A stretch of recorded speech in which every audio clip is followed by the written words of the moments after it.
Salutations et bénédictions abondantes au nom précieux de Jésus-Christ, qui est le médiateur entre Dieu et les hommes. Je suis très reconnaissant à Dieu, le Père de notre Seigneur Jésus-Christ, qui m'a donné cette occasion merveilleuse pour partager la parole de Dieu avec vous qui êtes ses enfants. C'est moi, Tito Mbanda. Bienvenue à cette émission. Que dit la parole de Dieu? Aujourd'hui, nous allons considérer le thème le Congolais de la RD Congo unis pour une cause commune. Les Congolais de la RD Congo unis pour une cause commune. Le 28 janvier dernier, donc 2024, l'équipe nationale de la RDC, les Léopards, avait battu l'équipe égyptienne et s'était qualifié pour le quart de finale. Le 2 février de cette année, donc, l'équipe nationale de la RDC, les Léopards, avait battu l'équipe guinéenne et s'était qualifié pour le demi-finale. Pour ces deux matchs, lors de ces deux matchs de football, gagnés par le Léopard de la RDC, nous avions observé ce qui suit. Nous avions vu l'union des Congolais de la RD Congo pour une cause partagée. Nous avions vu la mobilisation des Congolais pour une cause nationale en RD Congo. Nous avions vu que les Congolais de la RD Congo étaient tous unis pour une cause commune. Nous avions vu que les Congolais de la RD Congo étaient ensemble pour le bien commun. Nous avions vu l'unité des Congolais de la RD Congo en action. À tous les Congolais et à toutes les Congolaises de la RD Congo qui avaient soutenu les Léopards, qui avaient manifesté cette joie pour leur victoire, nous vous disons merci et que notre Créateur vous bénisse abondamment au nom triomphant de Jésus-Christ. Les Congolais et les Congolaises qu'on a vus le 28 janvier 2024 et le 2 février 2024, ce sont les Congolais que nous voulons pour la RD Congo. Ce sont là les Congolais que nous avons besoin pour la RD Congo. Nous avons remarqué que les Congolais sont capables d'être unis pour une cause commune. L'équipe nationale de la RD Congo,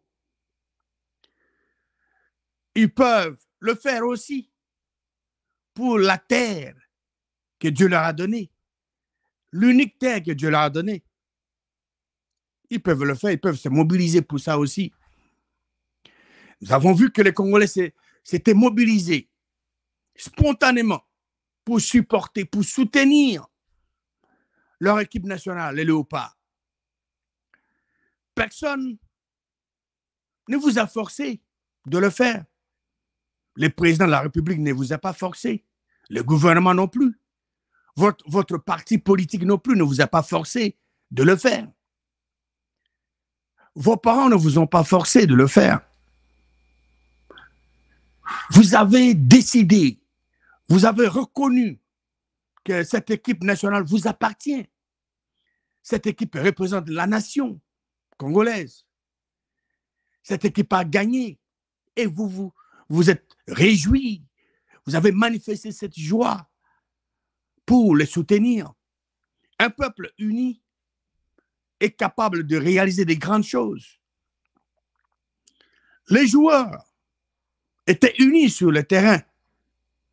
Ils ont gagné, ils ont marqué, ils ont obtenu la victoire. Chacun avait joué son rôle sur le terrain. Il n'y avait pas de division parmi eux. Il n'y avait pas de tribalisme parmi eux. Ils ne voyaient pas telle tribu ou tel clan. Non. Ils jouaient pour l'honneur de leur nation, la RD Congo.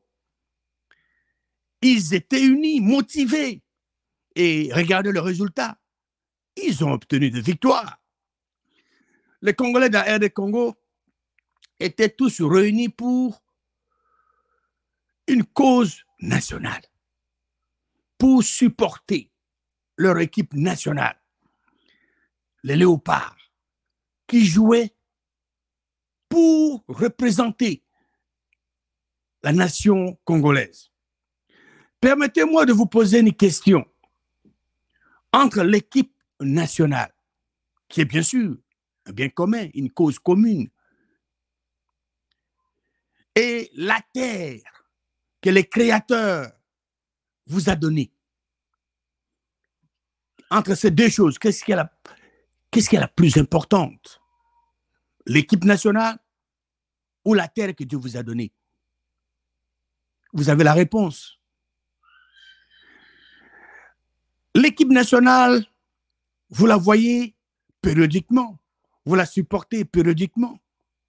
Mais la terre, Dieu vous a donné cela, elle vous appartient. Qui doit assurer la protection de cette terre? C'est vous. C'est de cette terre que vous allez avoir le nécessaire pour supporter l'équipe nationale et pas l'inverse. Ce joueur que vous avez vu sur le terrain auront des enfants et des petits-enfants. Et ces enfants-là, ces petits-enfants, ont leur terre commune, la RDC, la RD Congo. Maintenant, nous avions observé une réaction spontanée de tous les Congolais pour manifester la joie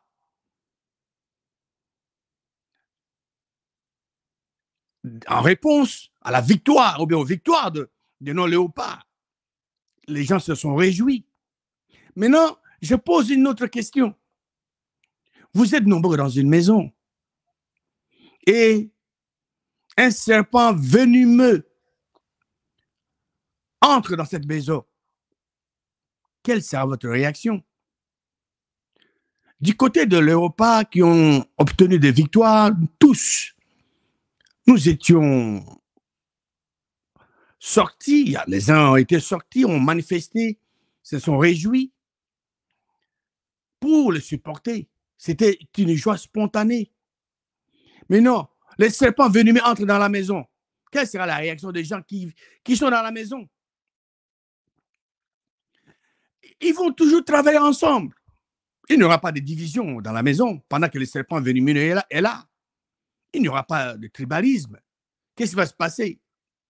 Chacun qui vit dans cette maison, les gens vont paniquer, bien sûr, la réaction normale de voir un serpent dans une maison, mais ils vont chercher par tous les moyens pour s'occuper de ces serpents. Soit que les serpents sortent, rentrent là où il était, ou soit ils vont tout faire pour tuer les serpents. Quand le serpent sort, il y aura la paix dans cette maison. Ou le serpent est tué, il y aura la paix. Mais tant que le serpent est dans la maison, il n'y aura jamais la paix là-bas. Vous ne savez pas où le serpent s'est caché. Il faut le trouver, il faut le tuer. Ou bien, il faut le chasser de la maison. Et il y a un autre exemple.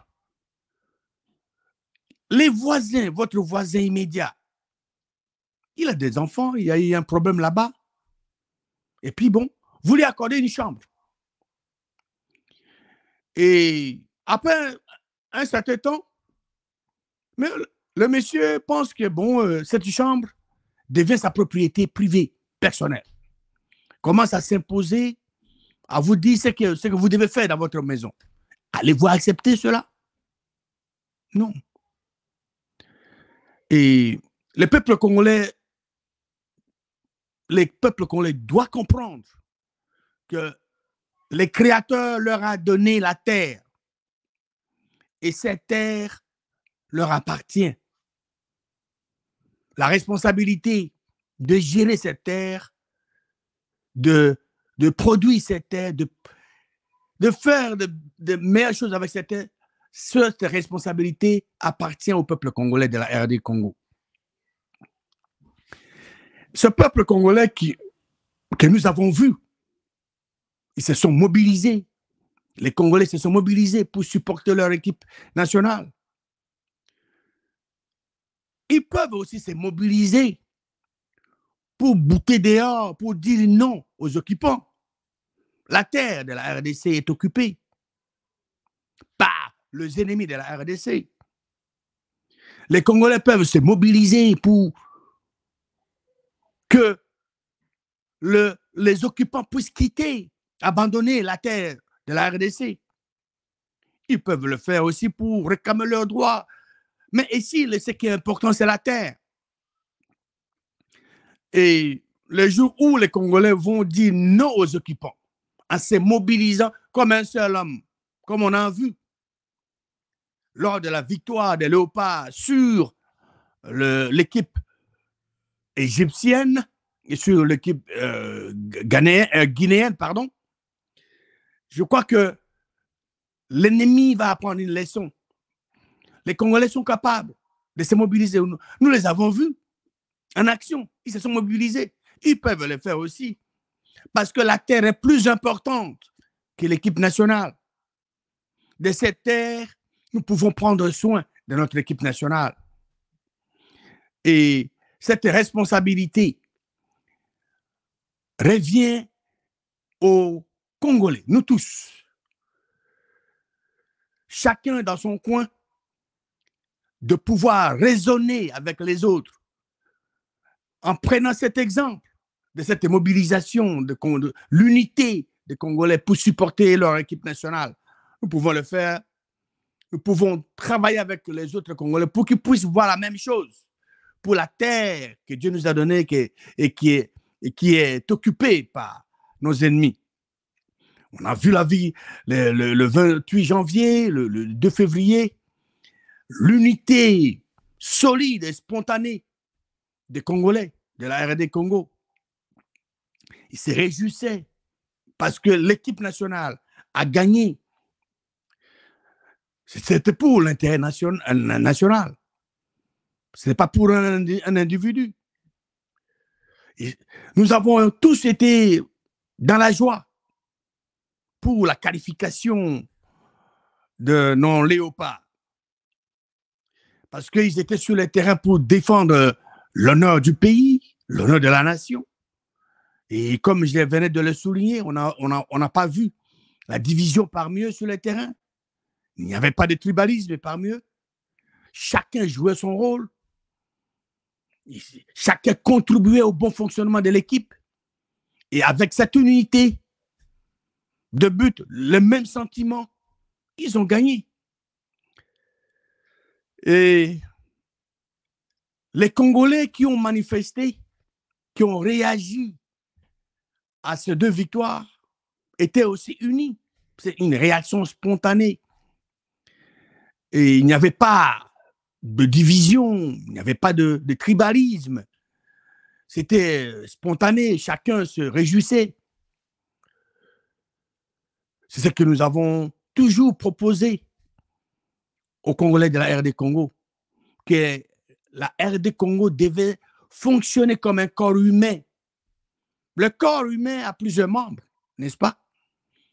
Et chaque membre est extrêmement important. Vous ne pouvez pas négliger un membre de votre corps. Tous les membres sont utiles, sont vraiment importants. Chaque membre joue son rôle. La tête ne peut pas jouer le rôle de la bouche. Le pied ne peut pas jouer le rôle de vos yeux. Donc, les membres du corps physique sont vraiment importants.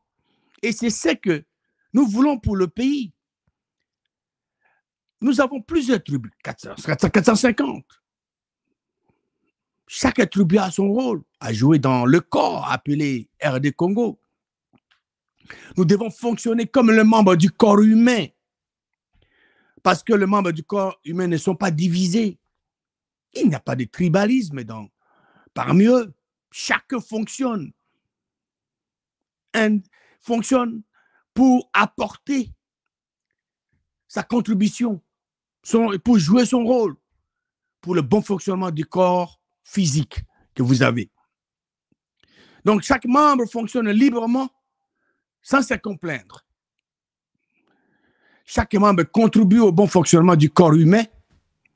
Donc, les Congolais peuvent se mobiliser aujourd'hui comme un seul homme pour défendre l'intégrité territoriale de leur pays, pour manifester contre l'occupation de la terre congolaise, qui est un bien commun.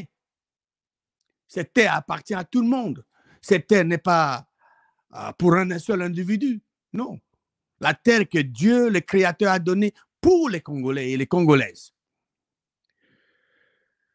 J'avais de le souligner, le tribalisme n'était pas observé sur le terrain. Lors de ces deux matchs, et on n'a pas observé cela non plus lors de la manifestation de la joie pour leur victoire, donc victoire de Léopard. Non, tous étaient unis. Il n'y avait pas de division, il n'y avait pas de tribalisme.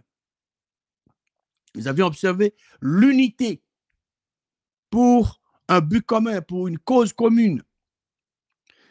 Vous savez, le tribalisme n'est pas la volonté du seul vrai Dieu. Ça, vous devez garder ça en tête. Et la division non plus. La division n'est pas la volonté du seul vrai Dieu. Nous pouvons vérifier ces choses dans la parole de Dieu. Parce que ce que nous voulons pour la nation congolaise, c'est ce que Dieu a dit, a conseillé dans sa parole en utilisant le corps de Christ.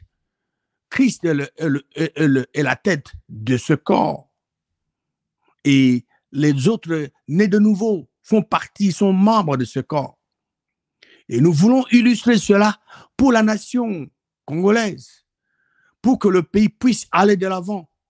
Nous pouvons imiter beaucoup de principes bibliques, les appliquer et aller de l'avant, parce que les principes bibliques, les principes de la parole de Dieu sont de vérités immuables. Dans le livre de 1 Corinthiens, chapitre 12, versets 14 à 18, il est écrit: ainsi, le corps n'est pas un seul membre, mais il est formé de plusieurs membres. Verset 15. Si le pied disait: parce que je ne suis pas une main, je ne suis pas du corps, ne serait-il pas du corps pour cela? Et si l'oreille disait: parce que je ne suis pas un œil, je ne suis pas du corps, ne serait-elle pas du corps pour cela? Si tout le corps était œil, où sera l'ouïe? S'il était tout ouïe, où sera l'odorat? Maintenant, le verset 18, maintenant, Dieu a placé chacun des membres dans le corps comme il a voulu. Qui a placé chaque Congolaise et chaque Congolais dans le corps appelé RD Congo? C'est Dieu le Créateur. Mon frère, ma soeur, vous n'avez pas écrit à Dieu pour lui demander que vous soyez né en RD Congo. Non. Dieu, de par son amour, de par sa préscience, il a décidé que vous soyez né en RD Congo. C'est lui qui vous a placé là-bas. Et c'est pour que vous puissiez jouer votre rôle, puissiez apporter votre contribution. Donc, le tribalisme n'est pas la volonté du vrai Dieu. La division non plus n'est pas la volonté du vrai Dieu. 1 Corinthiens 12, verset 20, qu'est-ce qu'il est dit? Maintenant donc, il y a plusieurs membres et un seul corps. Le Congo est vaste. Nous avons le Congo qui est le corps. Nous appelons cela RD Congo. avec plusieurs Congolais, millions de Congolais. Verset 21, l'œil ne peut pas dire à la main, je n'ai pas besoin de toi. Vous ne pouvez pas dire à votre frère, votre soeur que vous n'avez pas besoin de lui. Regardez l'exemple de l'équipe nationale sur le terrain. Mais le gardien avait le support de défenseurs et vice-versa. Les attaquants, le médiateur. Et tous fonctionnaient dans l'unité. Chacun jouait son rôle. C'est la raison pour laquelle les Léopards ont gagné. Parce que chacun jouait son rôle. Donc, l'œil ne peut pas dire à la main, je n'ai pas besoin de toi, ni la tête dire aux pieds, je n'ai pas besoin de vous. Donc, l'unité de tous les Congolais pour supporter et soutenir l'équipe nationale, on peut trouver des réponses dans la parole de Dieu, que c'est conforme. C'est ça. Dieu veut que ses enfants puissent fonctionner de cette manière-là, en ayant le même sentiment d'être unis comme un seul homme. Dieu veut que nous soyons tous parfaitement unis. C'est là, on peut vérifier cela dans la parole de Dieu. Dans 1 Corinthiens, chapitre 1, verset 10.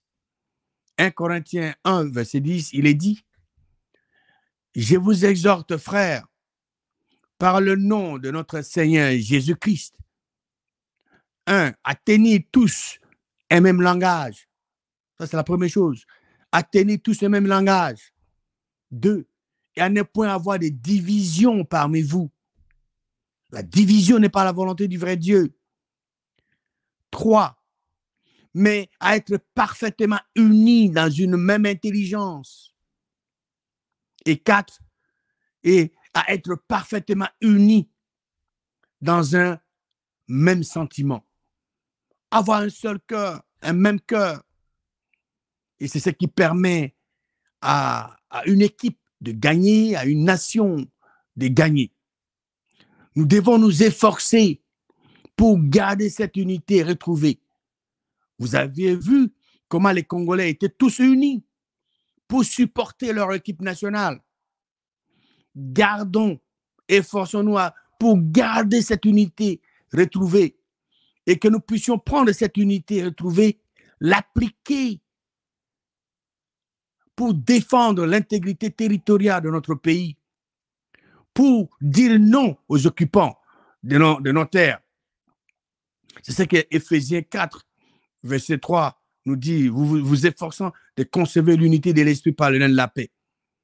Donc Dieu ne fait pas exception de personne. Vous pouvez lire ça dans le livre des Actes, chapitre 10, versets 34 et 35. Dieu ne fait point exception de personne. C'est basant sur l'unité spontanée que nous avions observée pour une cause commune, nous pouvons conclure que les Congolais sont capables d'être unis pour exprimer leur mécontentement contre l'occupation de la terre congolaise qui est un bien commun. Et pour conserver jalousement l'unité de la RD Congo, que nous avions en tous observé le 28 janvier et le 2 février dernier lors de la victoire des Léopards, nous nous permettons de vous proposer les solutions suivantes.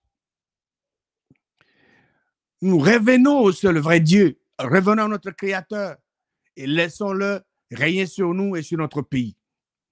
Élaborons une nouvelle constitution sur base de principes immuables de la parole de Dieu et en tenant compte de notre propre culture.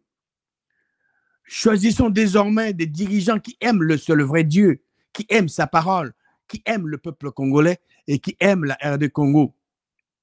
La RD Congo a grandement besoin de dirigeants spirituels comme Joseph en Égypte, comme Moïse qui avait fait sortir les enfants d'Israël d'Égypte et comme Daniel à Babylone.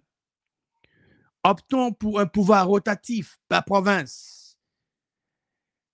Et la province qui va diriger le pays doit fournir un président en organisant des élections primaires au niveau provincial pour faire sortir des candidats. Et ces deux candidats vont sillonner le pays pour nous communiquer leur vision, comment ils vont diriger le pays. Au niveau de la présidence de la République, nous devons avoir 26 conseillers à la présidence. Chaque conseiller vient d'une province, parce que nous avons 26 provinces aujourd'hui. Au niveau du Parlement, nous devons avoir 450 membres parlementaires. Donc, venant de 450 tribus, chaque tribu doit fournir un parlementaire. Et au niveau des Sénats, 145 sénateurs, donc un sénateur par territoire. Le gouvernement central, 26 ministres. Chaque ministre vient d'une province. Et gouvernement provincial, un ministre par district. Et au niveau de district,